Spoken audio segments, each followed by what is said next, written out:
याद? नहीं, काम बहुत था, सेठ ने दूसरे गांव भेजा था काम के सिलसिले में। झूठ, हमें सब पता है कि आप पूरा दिन क्या काम करते हैं। यहाँ घर में खाने को दाने नहीं है और साहब को अय्याशा करनी होती बाहर। तुम मुझ पर कभी यकीन क्यों नहीं करती? सच बोलोगे तो क्यों नहीं करूंगी यकीन मैं?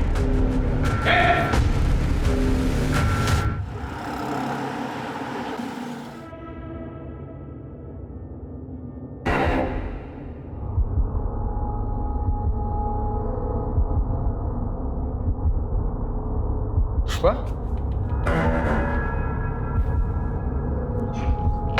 पुष्पा पगला गई हो क्या? हाँ, दरवाजा खोल के सो रही हो? कुछ चोर आ गया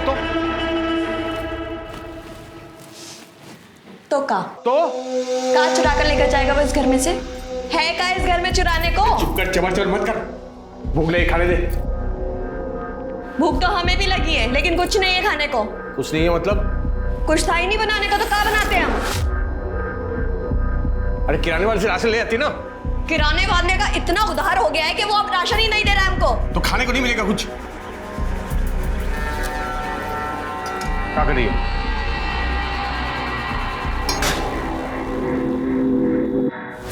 पियो और सो जाओ। अब से ये ही मिलेगा जब तक तुम पैसे का इंतजाम नहीं करते हो। मजाक बना के रख दिया।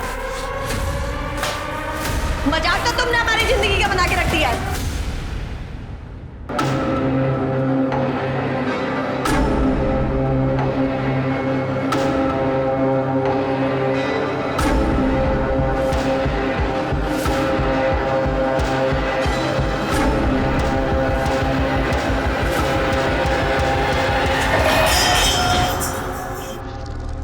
पुष्पा, कहाँ जा रही है? पुष्पा, पुष्पा, रुक! ए पुष्पा, रुक!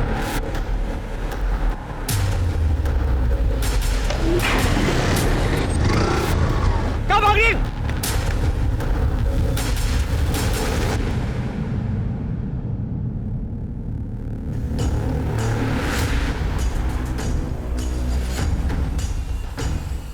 सर, गुमशुदगी की रिपोर्ट लिखवानी है सर। पुष्पा नाम है सर, 28 साल की है। 2 दिन हो गए सर गायब हुए। और आप कौन है? क्या लगता है इनके? सर ये जानने वाली बहन की तरह है सर। ये तो शादीशुदा लगती है। हाँ सर। तो इनके पति का है, वो क्यों नहीं आया कंप्लेंट लिखवाने? सर इनके पति का नाम लल्लन है। दिल्ली में छोटा सा बिजनेस है सर, तो चिलकाना और गुल्ली गांव आना जाना होता रहता है। वो यहाँ इसलिए नहीं आया क्योंकि पुष्पा ने लल्लन को छोड़ दिया सर।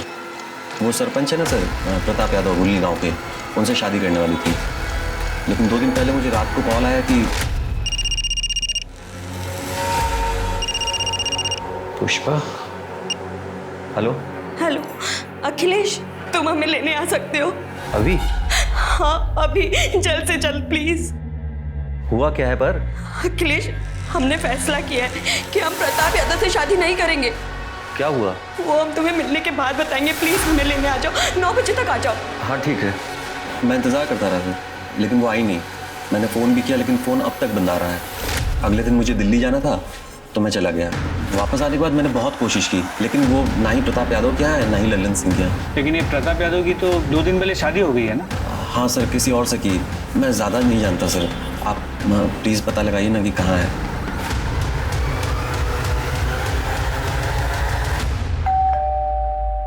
अरे हमें क्या पता पुष्पा कहाँ है। अभी कुछ दिन पहले सरपंच कार्यालय से एक लड़का भी आया था उसके बारे में पूछने के लिए। जानते हैं हम, इसलिए यहाँ आए। आपकी और पुष्पा की शादी होने वाली थी ना? हाँ, हम पुष्पा से शादी करने वाले थे। वो अपने पति से तलाक दे के हमारी मदद के लिए आई थी, लेकिन शादी से 1 दिन पहले वो गायब हो गई। हम ये शादी नहीं करना चाहते, इसलिए हम अपने पति के पास वापस जा रहे हैं। क्या? तुम मेरे साथ ऐसा कैसे कर सकती हो? पुष्पा मेरी... हेलो हेलो। लेकिन अखिलेश ने बताया कि वो लल्लन के पास वापस नहीं गई। तो गई होगी कहीं। देखिए, पुष्पा ने जो भैया को बताया हमने आपको बता दिया। पता है उसकी वजह से हमें कितनी परेशानी हुई। शत्रु, नाक कटने की नौबत आ गई थी दरोगा जी हमारी। 1 दिन बाद शादी थी, आसपास के तमाम गांव में निमंत्रण दिया हुआ था।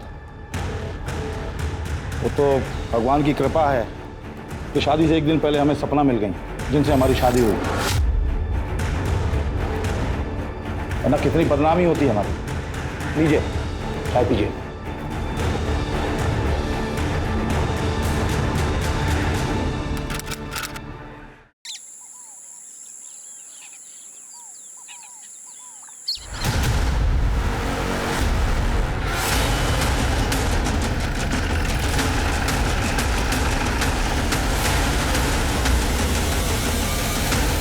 सर उस तरफ चल दिखा। पूजा जरा चेक करो। गुप्ता आसपास चेक करो। सर बॉडी को देख के इसकी उम्र तो नहीं बता सकता, लेकिन लड़की यंग ही होगी। सर ये कहना भी मुश्किल है कि ये मर्डर है भी या नहीं। पूजा जरा इसका हाथ देख, ये अंगूठी निकालो इसका। शर्मा तुम्हें याद है दिसंबर के महीने में हमारे थाने में एक औरत की मिसिंग कंप्लेंट दर्ज हुई थी? वो सरपंच जिसकी शादी होने वाली थी, जिसकी बीवी शादी से एक दिन पहले भाग गई थी, उस औरत की। तुम्हारे फोन में उसकी फोटो होगी, जरा मैच करके देखो। सर है, जरा जूम करो इसके हाथ पे, इसकी अंगूठी पे, और इस अंगूठी से मैच करो। एग्जैक्टली वही है। सर अंगूठी देख के तो ऐसा लगता है कि पुष्पा की है, पर हाँ कंफर्मेशन के लिए हम उसकी फैमिली से डीएनए मैच कराना चाहते हैं। उसके किसी फैमिली मेंबर को जानते हो? नहीं सर मैं तो नहीं जानता, लेकिन लल्लन जानता होगा सर।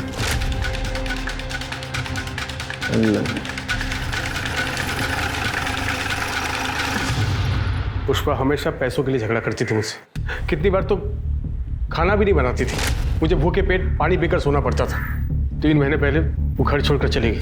बाद में पता चला कि वो भुल्ली गांव के सरपंच के वहाँ ठहरी हुई, और उसी सरपंच प्रताप यादव के साथ शादी करने वाली है। उसके बाद उसका क्या हुआ मुझे नहीं मालूम, और मैं जानने की कोशिश भी नहीं की। तो तुम्हारे कहने का मतलब ये है कि पुष्पा ने जब तुम्हारा घर छोड़ा उसके बाद से तुमने उससे कभी बात नहीं की? कसम से सर कभी बात तक नहीं की मैंने उससे। अच्छा झूठ बोलता है हमारे साथ? पुष्पा के कॉल रिकॉर्ड्स हैं हमारे पास। 13 दिसंबर की रात को उसने तुझसे फोन पे बात की थी, उसके बाद वो गायब हुई है। हाँ हाँ सर, एक कॉल आया था मुझे। मैं हेलो हेलो बोल रहा था, लेकिन सामने से कोई आवाज़ नहीं आ रही थी, तो मुझे लगा कि कॉल अचानक कट गया। और फिर तेरी कोई बात नहीं, तूने कॉल बैक भी नहीं किया? हाँ मैंने दोबारा कॉल नहीं किया, क्योंकि मुझे इस बात का गुस्सा है कि वो मुझे छोड़ कर गई है। लेकिन आप ये सब क्यों पूछ रहे हैं? क्या मिल गई क्या आपको? वो नहीं मिली है, लेकिन एक औरत की लाश मिली है। क्या? और हमें शक है कि वो पुष्पा की हो सकती है। लाश? शर्मा जरा वो अंगूठी दिखाओ, जरा ये अंगूठी देखो और बताओ पुष्पा की है क्या ये? ऐसी अंगूठी पुष्पा भी पहनती थी। भी मतलब इस तरह की अंगूठी गांव की हर औरत पहनती है, मंदिर के बाहर बिकती है साहब। लेकिन ये पुष्पा की है या नहीं ये बता नहीं सकता सर। पुष्पा की फैमिली में कोई और भी है? कि फैमिली में सर एक भाई है हरी शुक्ला, कानपुर में रहता है। नंबर दो उसका। शर्मा ये पुष्पा के भाई हरि प्रसाद का पता लगाओ और उसका डीएनए सैंपल कलेक्ट करो, और ये लल्लन इसकी पूरी कुंडली निकालो। ऐसा करो, एक कांस्टेबल को सादी वर्दी में इस लल्लन पर नजर रखने के लिए बोलो। सर अब 1 महीने में हमारे फेरे भी हो जाएंगे।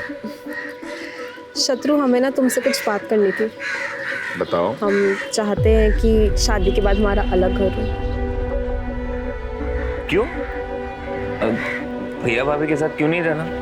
पर शत्रु हमारी प्रिवेसी का क्या? जो एक साथ रहते हैं उनका प्रिवेसी नहीं होता क्या? ऐसे तो जॉइंट फैमिलीज होते ही नहीं।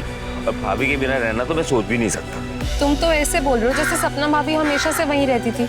हमेशा से नहीं रहती थी, पिछले 3 महीने से आई हुई है। लेकिन भाभी बहुत अच्छी है। क्या बात है भाभी, माँ बिल्कुल ऐसी मालिश करती थी। तुम जब सपना भाभी से मिलोगी ना तब तुम्हें पता चलेगा कि वो कितनी अच्छी है। अरे अच्छा हुआ वो पुष्पा भाग गई और भैया को सपना भाभी से शादी करनी पड़ी। किस्मत अच्छी है उनकी। देखो सब ठीक हो जाएगा। सर पुष्पा के भाई हरी शुक्ला के अनुसार पुष्पा की उससे बात ही नहीं हुई थी, लेकिन उसका डीएनए सैंपल तो लिया ना तुमने? ले लिया है सर, वेरी गुड। इस सैंपल को बॉडी के साथ टेस्टिंग के लिए लैब में भेज दो। सर कांस्टेबल अमन यादव का कॉल आया था। ललन गांव के बाहर भवानी मंदिर में शादी कर रहा है। अच्छा। ओम श्री सिद्धि विनायक स्वाहा, अष्ट विनायक स्वाहा, ओम गण गणपतये स्वाहा। सर जिस कांस्टेबल को हमने ललन पे नजर रखने के लिए कहा था उसने हमें बताया कि पिछले 2 सालों से ललन का चक्कर चिलकना गांव की एक औरत अंबिका से चल रहा है। इसी बात को लेकर पुष्पा ललन पे बहुत चिढ़ती भी थी। जैसे ही पुष्पा ने घर छोड़ा लोगों ने बताया कि अंबिका को ललन के घर पे रात बेरात देखा गया है। इस लल्लन को बहुत जल्दी है दूसरी शादी करने की। इतनी भी क्या जल्दी है, कुछ रस्में हमारे साथ भी निभाई है। सर क्या हुआ सर? पुष्पा के होते हुए तुम दूसरी शादी कैसे कर सकते हो? तुम्हारी पत्नी है ना पुष्पा। लेकिन आप ही ने तो बोले थे कि पुष्पा मर चुकी है। ऐसा नहीं कहा था कि वो मर चुकी है, सिर्फ इतना कहा था कि क्या वो पुष्पा की बॉडी है, हमें शक है। कंफर्म नहीं किया था, लेकिन तूने तो कंफर्म ही कर दिया है। ऐसा तो नहीं तूने पुष्पा को मार दिया इसलिए तू अंबिका से दूसरी शादी कर रहा है? पुष्पा के मर्डर के जुर्म में अरेस्ट करो इसे। अरे सर रुकिए 1 मिनट सर, एक मिनट बात सुनिए सर। देखिए ये सच है कि पुष्पा की वजह से पैसा और डील खो दिया था मैंने, लेकिन मैंने इसको मारा नहीं सर। मैंने इसको मारा नहीं। कौन सी डील और कौन सा पैसा? प्रताप यादव की डील थी सर। वो पुष्पा के साथ 4 साल के लिए शादी करना चाहता था। इसके बदले में वो हर महीने मुझे 2.5 लाख रुपया देने वाला था सर। 4 साल के लिए शादी? ऐसी कौन सी डील होती है भाई 4 साल के लिए शादी? नहीं, अगर मान भी ले कि कोई ऐसी डील होती भी है और वो प्रताप यादव ऐसा क्यों करने वाला था? मैं बताता हूँ सर। ये जो प्रताप यादव है ये 2 बार से सरपंच पद पे था, लेकिन इस साल सरपंच की सीट औरतों के लिए आरक्षित थी और वो कुंवारा था, इसलिए वो चाहता था कि कोई औरत नकली पत्नी बनके उसके साथ रहे सर, बस और कुछ नहीं। तो पुष्पा ही क्यों? देखिए सर वो मुझे स्कूल के टाइम से जानता था, इसलिए वो मेरे घर पे आया और ये सब। अरे ऐसे कैसे देते अपनी पत्नी को प्रताप? और आगे होगा। ठंडे दिमाग से हमारी बात को समझो लल्लन। देखो हम तुम्हारे बचपन के स्कूल के दोस्त हैं, हमको मना कर रहे हो तुम। वैसे भी हमको एक औरत चाहिए जिसे भूलनी गाँव में कोई नहीं जानता। अरे नकली शादी है, डील है डील। अरे कैसे हम अपनी पत्नी को तुमको दे दे? कुछ भी। हम तैयार है जी। क्या बात कर रही हो? बोरा तो आप गए जो घर आई लक्ष्मी को मना कर रहे हैं। तो उसके लिए हमारी गृह लक्ष्मी को किसी गैर मर्द के साथ भेज दे, उसके साथ सुला दे क्या? अरे क्या बोल रहे हो? नकली शादी है, हाथ भी नहीं लगाएंगे पुष्पा को हम। अलग कमरे में रखेंगे उसको, बस पब्लिक के सामने हमारे साथ रहना पड़ेगा और सरपंची का काम सिखा देंगे इसको हम। बिल्कुल चिंता मत करो। हैं? हाँ बोलो। हम तैयार है प्रताप जी। बताइए कब करनी है नकली शादी? बहुत बढ़िया, ये हुई बात। अरे सुनो पकड़ो। आप प्रताप 1.5 लाख रुपए रखो पैसा। और सुनो बस एक काम करना है कि 4 साल तक पुष्पा को फोन नहीं करोगे तो। हाँ ठीक है, तैयारी करो। पुष्पा के अंदर पैसों का लालच भरा पड़ा था सर। पैसे को देखते ही नीयत खराब हो जाती थी उसकी। एक दिन पैसा लेकर भाग गए मेरे घर से सर। कहाँ भाग गई? किसके साथ भागी वो? कौन था वो आदमी? चेहरा ठीक से देख नहीं पाया, हेलमेट पहना हुआ था, लेकिन बाद में मालूम पड़ा कि वो प्रताप यादव के घर पे है, उसके साथ शादी करना चाहती है। तो अखिलेश ने तुझे यह नहीं बताया कि पुष्पा ने प्रताप के साथ शादी नहीं की है, वो वहां से भी भाग गई है? हाँ बताया था सर उसने, लेकिन वो यहाँ भी नहीं आई। शायद वो बाइक वाले के साथ भाग गई होगी। उसे वैसे भी मेरी नहीं पड़ी सर। मैं इसके बारे में क्यों सोचूं सर, और क्यों ना करूं मैं दूसरी शादी? बताइए मुझे। नहीं, कहानी तूने अच्छी सुनाई है। कहीं ऐसा तो नहीं है कि पुष्पा ने तुझे फोन किया हो कि मैं प्रताप के साथ शादी नहीं कर रही हूँ, अपने घर वापस आ रही हूँ? तुझे तो अंबिका के साथ शादी करनी थी तो तू डर गया। अरे अगर वो आ जाएगी तो इसके साथ शादी कैसे करेगा, इसलिए तूने उसे रास्ते से हटा दिया, सीधा मार ही डाला उसे। भुल्ली गांव के बाहर जो लाश मिली है वो पुष्पा की है ना, वहीं मारा ना तूने उसे? कसम से बोल रहा हूँ, मुझे नहीं पता, मैंने उसको नहीं मारा सर। वो तो हम पता लगा ही लेंगे कि किसने मारा है, जब तक केस सॉल्व नहीं हो जाता गांव के बाहर नहीं जाएगा तू। और हाँ, ये दूसरी शादी करने की भी जरूरत नहीं है, समझ गया? वरना तेरी बारात थाने से निकालूंगा मैं।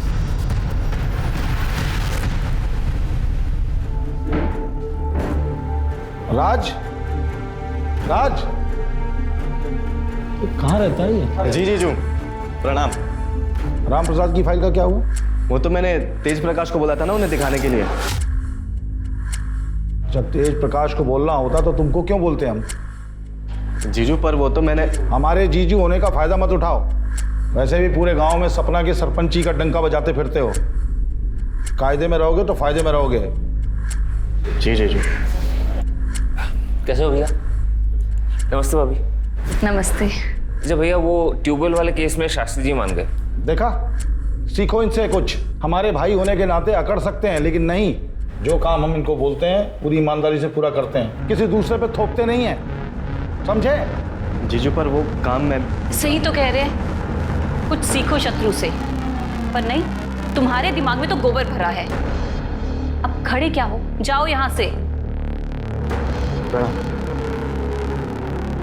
शत्रु, आज तुम्हारी शादी के कार्ड छपके आ जाएंगे और आज हम तुम्हारी पसंद का खाना बनाएंगे। जी भाभी। चले जी।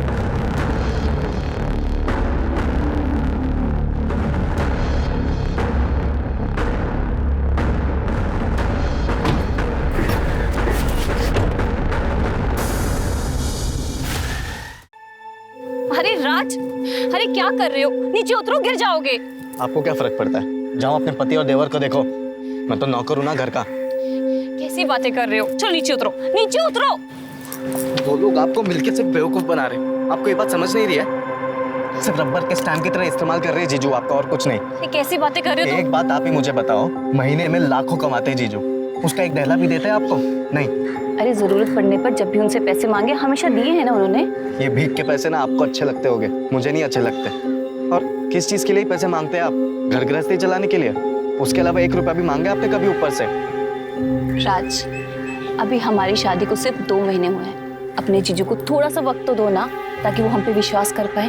दीदी आप गलत फहमी में, आप जो सोच रहे ना वैसा दिन कभी नहीं आएगा। अरे राज,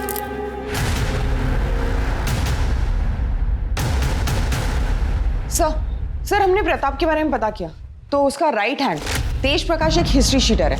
उसकी बीवी राजेश्वरी प्रताप के घर नौकरानी का काम करती है। सर पड़ोसी उससे पूछताछ की तो एक पड़ोसी कमली सिंह ने हमें बताया कि राजेश्वरी को भूषण ज्वेलर्स के यहाँ पे चांदी के बर्तन बेचते हुए देखा है मैंने।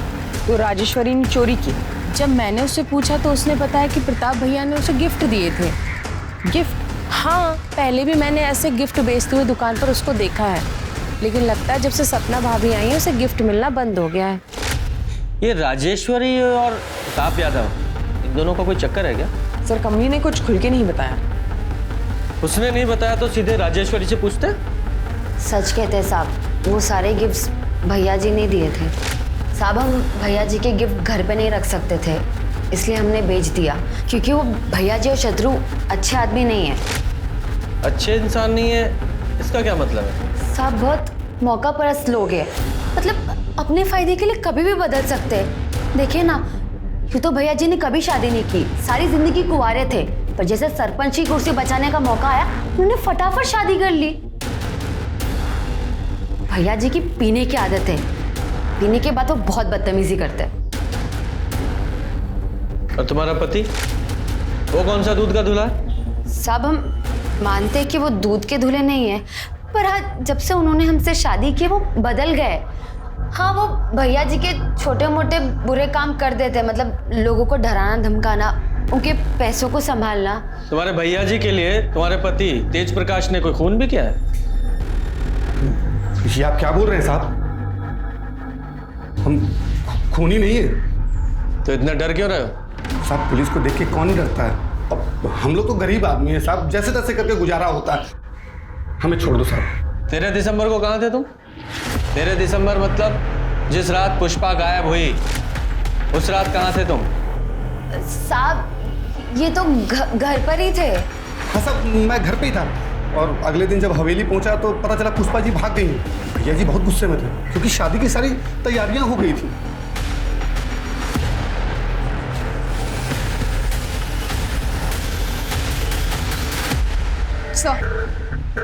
सर डीएनए रिपोर्ट आ गई है। बॉडी का डीएनए पुष्पा के भाई हरी शुक्ला से मैच हो गया। तो मतलब साफ है बॉडी पुष्पा की ही है। सर और सर पोस्टमार्टम रिपोर्ट के हिसाब से पुष्पा की मौत 13 दिसंबर के रात को ही हुई थी। और इस अखिलेश ने हमें बताया था कि पुष्पा का 13 दिसंबर की रात को 8 बजे फोन आया था और 9 बजे दोनों मिलने वाले थे, लेकिन पुष्पा अखिलेश से मिलने पहुंची ही नहीं, मतलब तब तक वो मर चुकी थी। सवाल तो वहीं का वहीं है कि उसे मारा किसने? सर लल्लन? मुझे नहीं लगता। मैंने लल्लन और अंबिका की मोबाइल की लोकेशन चेक की। उस रात दोनों की मोबाइल की लोकेशन ना तो जंगल के पास की थी और ना ही भूलनी गाँव। दोनों की लोकेशन लल्लन के घर के पास की ही थी। लेकिन ये भी तो हो सकता है लल्लन ने पुष्पा को मारने के लिए किसी को सुपारी दी हो, क्योंकि पुष्पा न सिर्फ किसी और की बीवी बनने के लिए तैयार हो गई थी, बल्कि लल्लन ने जो डील का पैसा एडवांस में लिया था 1.5 लाख रुपया, वो भी लेकर भाग गई थी। इस लल्लन के पास पुष्पा को मारने का सबसे स्ट्रॉन्ग मोटिव है। इसे अरेस्ट करो। तब तक मैं प्रताप यादव से जरा पता करता हूँ कि पुष्पा के बारे में उसने हमसे झूठ क्यों बोला। तुम मानते हो तुमने ऐसी डील ऑफर की थी? हाँ की थी। तो कौन सा नया काम है इस देश में ये? और इतनी आसानी से अपनी कुर्सी कौन जाने देता है? और हम तो इस कुर्सी पे लोगों की भलाई के लिए बैठे हैं और कोई गैर कानूनी काम हमने नहीं किया। लल्लन को अच्छे खासे पैसे का वादा किया था, 1.5 लाख रुपए एडवांस दिए थे और वो पुष्पा तो खुद हमारे दरवाजे पे आई थी, शादी करने के लिए तैयार थी। एंड टाइम पे धोखा दे दिया उसने। उसने धोखा दिया, मार दिया उसे।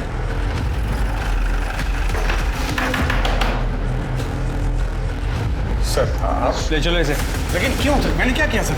पुष्पा का मर्डर। एक मिनट सर, मैंने पुष्पा को नहीं मारा सर। आप प्रताप और शत्रु से पूछे ना, उन्होंने मारा होगा सर। हमने कहा ना कि पुष्पा की मौत से हमारा कोई लेना देना नहीं है। क्या हुआ था उस रात? देखिए, हम पुष्पा से मिलने उसके कमरे में गए तो पुष्पा हमें नहीं मिली। तो पूरे घर को ढूंढा हमने, वो कहीं नहीं मिली। फिर बाद में पुष्पा का फोन आया, उसने बोला कि वो हमसे शादी करने को तैयार नहीं है, इसलिए घर छोड़ के गई है। उस रात तुमने पी रखी थी? ये कैसा सवाल कर रहे हैं आप? हमने सुना है तुम रोज पीते हो और पीने के बाद जरा ज्यादा ही तरन्नुम में आ जाते हो और बदतमीजी करने लगते हो सकता है उस रात तुमने उसके साथ करने की कोशिश की, उसने विरोध किया तो मार डाला उसे। हम मानते हैं कि हम रोज शराब पीते हैं, लेकिन हम किसी औरत के नजदीक नहीं जाते, यहां तक कि हम किसी को छूते तक नहीं है। चाहे तो आप सपना से पूछ लीजिए। अपनी पत्नी को भी नहीं छूते? देखिए, हम पराई औरत के बारे में बात कर रहे हैं।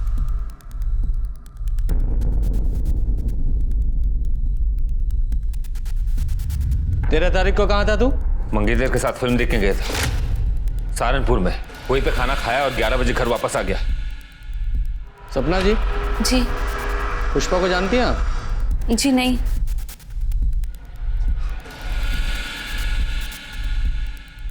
राजेश्वरी को आप बड़े महंगे तोहफे देते हैं। हाँ, बोनस होली दिवाली देते हैं। क्यों? हमें पता चला है कि राजेश्वरी मार्केट में बड़े महंगे महंगे सामान बेच रही है, ये कहकर कि वो तोहफे आप उसे देते थे। अपना लॉकर, अपना सामान जरा चेक कर लीजिएगा।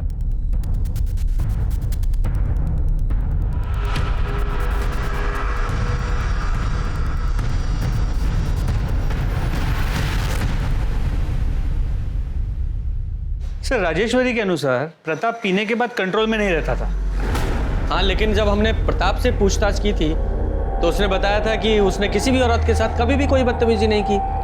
और सपना ने उसकी हाँ में हाँ मिलाई थी। कहीं ये सपना प्रताप की टेम्परेरी बीवी तो नहीं है, जैसे कि पुष्पा होने वाली थी? हो सकता है सर। फिर गांव में जाकर पता करो, इस प्रताप ने कभी किसी गांव वाली औरत के साथ कोई बदतमीजी की थी क्या? सर मैडम, वो तो किसी औरत की तरफ नजर उठाकर देखते तक नहीं थे।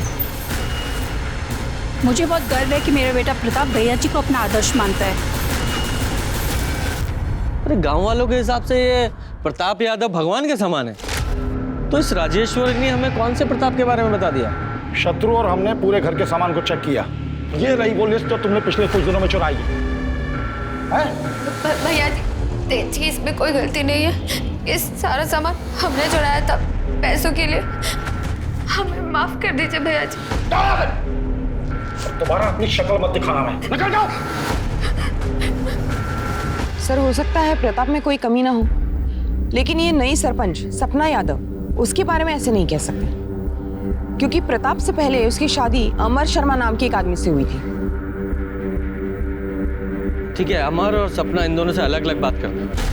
हाँ सर, मैं ही हूँ सपना का अभागा पति अमर शर्मा। अभागा? अरे अपनी बीवी को छोड़ दिया, फिर भी खुद को अभागा बता रहे हो? नहीं सर, मैंने उसे नहीं छोड़ा, उसी ने मुझे छोड़ दिया। जैसे उसे पता चला कि वो प्रताप किराए की बीवी के साथ सरपंच की कुर्सी भी दान पे दे रहा है, उसने मुझे छोड़ दिया। प्रताप को कैसे जानते हो तुम? सर, प्रताप कभी मेरा दोस्त हुआ करता था, लेकिन जैसे उसे पता चला कि मैं कंगाल हो गया हूँ तो उसने मुझसे दोस्ती खत्म कर दी। लेकिन सपना बीच में आ गई। उसने बिना किसी शर्त के उसकी बात मान ली और मुझे छोड़ दिया। तो और क्या करती सर? दूसरे आदमी से शादी करना ही बेहतर था, बजाय अपनी जान लेने के। अमर को शराब पीने की बहुत बुरी लत है। रोज शराब पीने के बाद वो मुझे मारता पीटता था। मैं तो अपनी ज़िंदगी ख़त्म कर देना चाहती थी।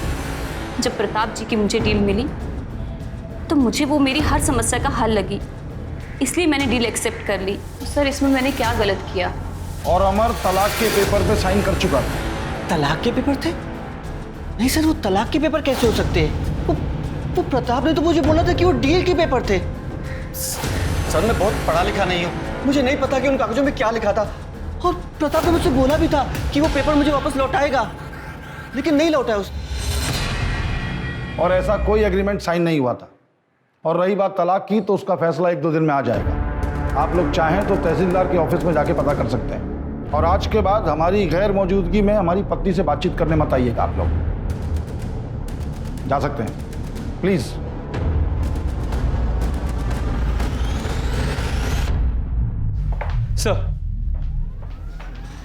सर 10 तारीख की रात पुष्पा जिस बाइक पे भागी थी, कहाँ भाग रही?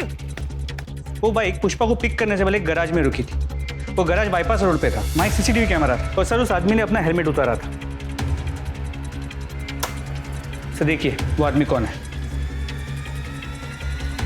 ये तब से हमें बेवकूफ बना रहा है। ले क्या उसे? तुम्हारी लोकेशन रिकॉर्ड के हिसाब से पहले उस रात तुमने अपनी बाइक का पंचर बनवाया, फिर पुष्पा को पिकअप किया, उसे प्रताप के घर छोड़ा, उसके बाद तुम अपने घर चले गए। सही कहा मैंने? सर मैं मानता हूँ कि उस रात घर से भागने में पुष्पा की मदद मैंने की थी। ए रुक पुष्पा! दरअसल क्या हुआ था सर कि पुष्पा को लल्लन और अंबिका के रिश्ते के बारे में मालूम चल गया था। वो बहुत डरी हुई थी सर अपने भविष्य को लेकर, इसलिए उसने सोचा कि क्यों ना 4 साल के लिए प्रताप की बीवी बन जाए। और वो पैसे सर जो उसकी डील के थे वो उसने लिए थे घर से। सर मैंने ही उसे प्रताप के घर छोड़ा था। 2 दिन बाद उसका फिर से फ़ोन आया और उसने मुझे बुलाया, जैसा कि मैंने सर आपको बताया भी है कि मैं वहाँ गया था। जरा अच्छे से याद करके बताओ उस रात पुष्पा ने फोन पर तुमसे क्या कहा था? हेलो अखिलेश, हम प्रताप यादव से शादी नहीं कर सकते। क्या हुआ? यहाँ की नौकरानी राजेश्वरी को हमने चोरी करते हुए पकड़ा। बहुत हंगामा हुआ और उसके पति तेज, उसने हमें चाकू दिखाकर धमकाया, कहने लगा कि हम अपना मुंह बंद रखें। तुम ठीक तो हो? हाँ हम ठीक है, तुम बस 9 बजे तक आ जाओ, बाकी बातें हम मिलकर बताएंगे। हाँ ठीक है सर, मैंने आपको बताया तो मैं वहाँ गया था। मैं इंतज़ार कर रहा था लेकिन पुष्पा वहाँ आई नहीं। मैंने फ़ोन भी लगाया लेकिन फ़ोन नहीं उठाया सर उसने। नहीं ऐसा भी तो हो सकता है कि तुम झूठ बोल रहे हो। पुष्पा सचमुच तुम्हारे पास आई हो, तुमने उसे शादी के लिए प्रपोज किया, उसने मना कर दिया तो गुस्से में आकर उसे मार दिया। क्यों नहीं हो सकता? सर आप ये क्या बोल रहे हैं? पुष्पा को बहन मानता था मैं। प्रताप जी ने हमारे साथ किया है सर। क्या? आपके पति ने? शादी की डील हुई थी कि प्रताप दीदी को हाथ भी नहीं लगाएगा, दोनों को अलग अलग कमरे में रहना था। सर 2 महीने तक सब ठीक था, लेकिन कल रात प्रताप जी हमारे कमरे में आए और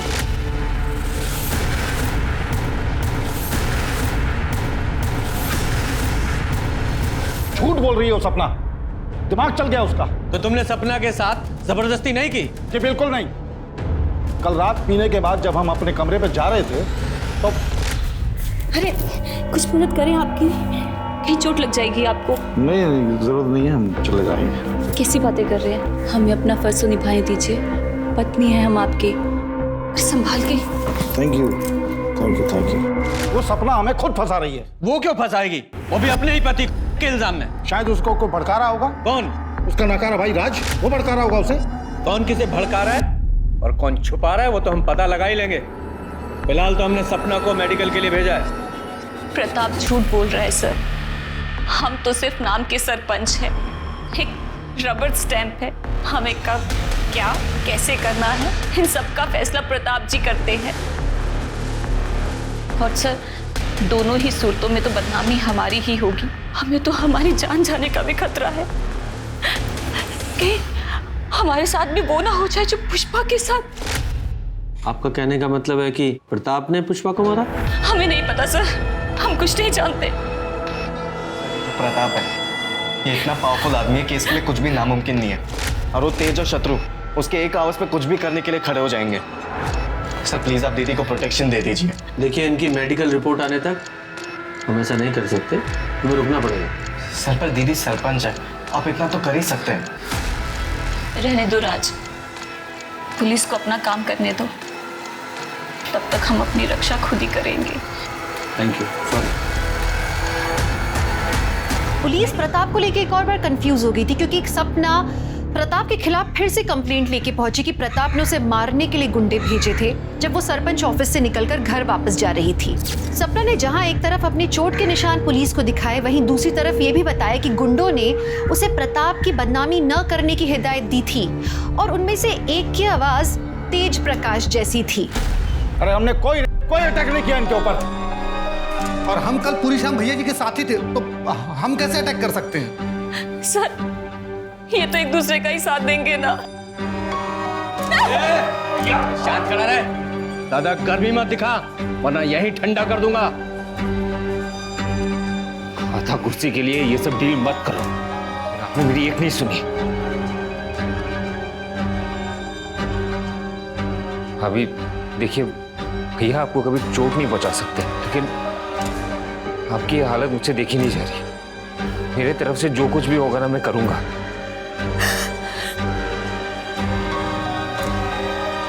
आप आराम से घर में रहिए, आपको कोई नुकसान नहीं पहुंचाएगा। अगर किसी ने भी ना आंख उठा के देखा या इनकी कंप्लेन आई तो अंजाम बहुत बुरा होने वाला है, समझ गया?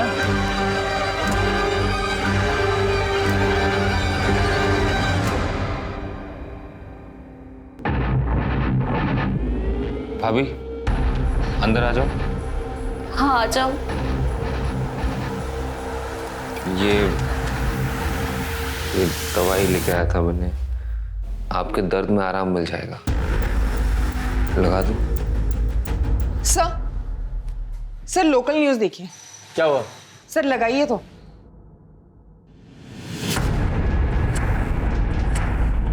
हमारे पति प्रताप जी ने हमारे साथ जबरदस्ती की और फिर अपने गुंडों और तेज प्रकाश को भेजकर हमें धमकाया, पर इससे भी उनका मन नहीं भरा।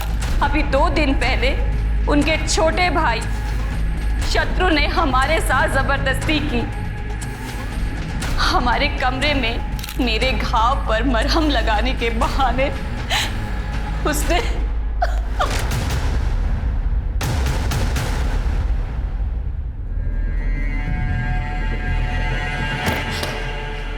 शत्रु एक नंबर के धोखेबाज हो तुम, एक नंबर के धोखेबाज हो तुम। मेरी जिंदगी बर्बाद कर दी तुमने। जब तुम सपना भाभी की तारीफ करते थे, जब तुम कहते थे कि तुम उनसे प्यार करते हो, मैंने कभी नहीं सोचा था तुम इतने घटिया इंसान होगे। बेटा तुम नहीं, आप तो प्लीज रहने दीजिए, आप बीच में ना ही बोलिए। ऐसे भी किसी से मैं शादी नहीं कर सकती, तो आप भूल जाइए। इस घर की कभी बहू बनूंगी मैं। ये रिश्ता मैं तोड़ती हूँ। शक्ल मत दिखाना कभी अपनी। पिंकी, शत्रु चिंता मत करना है, हम सब ठीक कर देंगे। बिल्कुल चिंता मत करना, अभी बात करते हैं। मुझे इस प्रताप से फिर से बात करनी होगी। तुम जाके तेज का पता लगाओ। सर क्या था?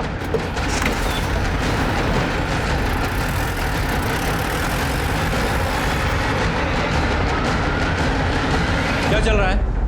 सर वो सपना जो बोल रही है झूठ बोल रही है। वो तेज कहाँ है?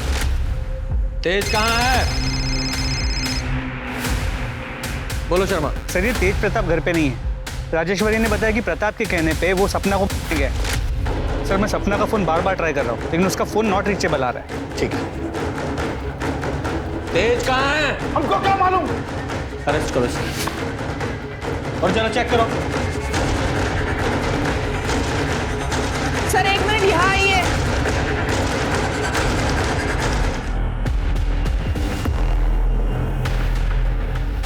मैंने सपना भाभी को कभी बुरी नजर से नहीं देखा। वो तो मेरे लिए मां समान थी। उनकी गलत इल्जाम ने मेरी जिंदगी बर्बाद कर दी। मैं फिर भी लड़ने के लिए तैयार था। पिंकी ने मुझसे रिश्ता तोड़ दी। अब मेरे लिए जीने का कोई मतलब नहीं है भैया, मुझे माफ कर दो। शत्रु! हाँ बोलो। सर फर्टिलाइजर प्लांट के पास एक बॉडी मिली है, मैं वही जा रहा हूँ। ठीक है पहुँचता हूँ। सर बॉडी तेज प्रकाश की, सिर के पीछे किसी भारी चीज से वार किया गया है। और सर इसकी पॉकेट से ये टूटा हुआ मोबाइल फोन मिला। हाँ। और ये लॉकेट यहाँ पास में ही पड़ा हुआ मिला।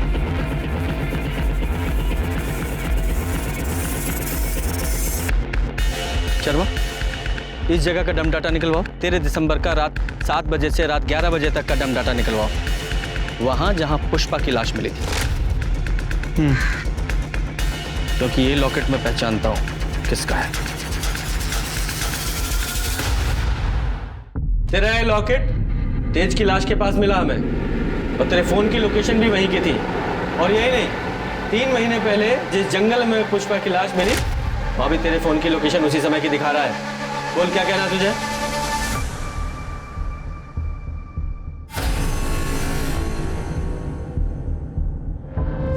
क्योंकि ये लॉकेट मैं पहचानता हूं किसका है।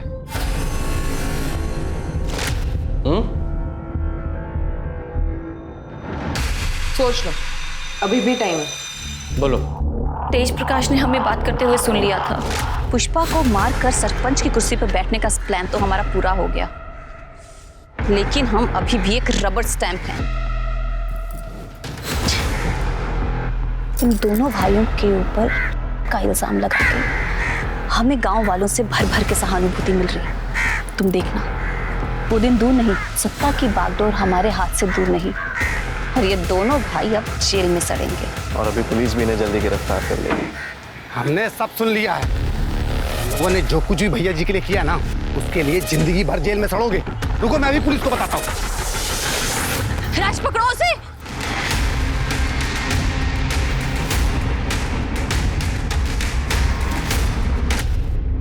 और पुष्पा को क्यों मारा? प्रताप की टेम्परेरी बीवी का सपना मेरे पति अमर ने यह कहकर ठुकरा दिया कि मैं गैर मर्द के साथ कैसे रह सकती हूँ। बेवकूफ था वो। लेकिन जब मुझे पता चला कि पुष्पा प्रताप की बीवी बनने वाली है और पुष्पा प्रताप के घर में है, तो मैं पुष्पा से मिलने उसके घर पर गई। मुझे पता था प्रताप हर शाम को शराब पीता है। जब मैं वहां पहुंची तो मैंने देखा कि हमने राजेश्वरी को चोरी करते हुए देखा है। अपनी आंखों से देखा हमने। बोली भैया जी, खुद चोरी करते उस पे इल्जाम लगाती हूं। दो रहो, चलो निकलो यहाँ से। आओ।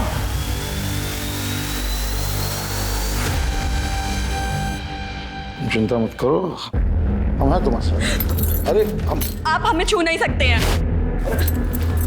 सॉरी पुष्पा।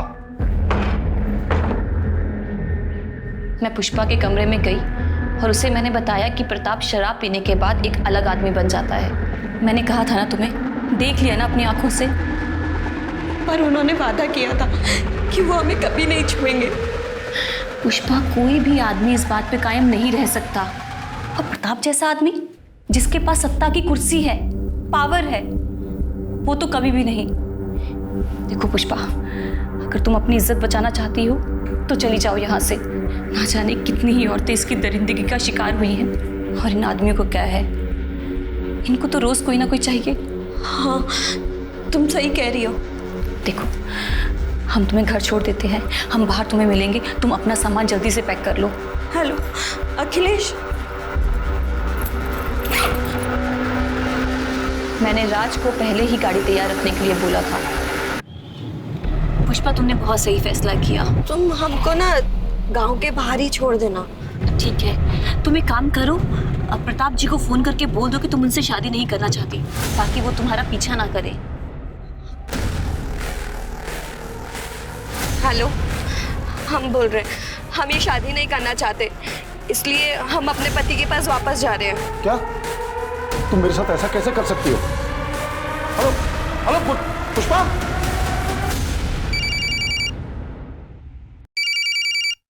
अरे ये क्या कर रही हो? लल्लन को कॉल कर रहे हैं, उन्हें बता तो दें कि हम गांव वापस आ रहे हैं। अरे नहीं। Hello hello hello.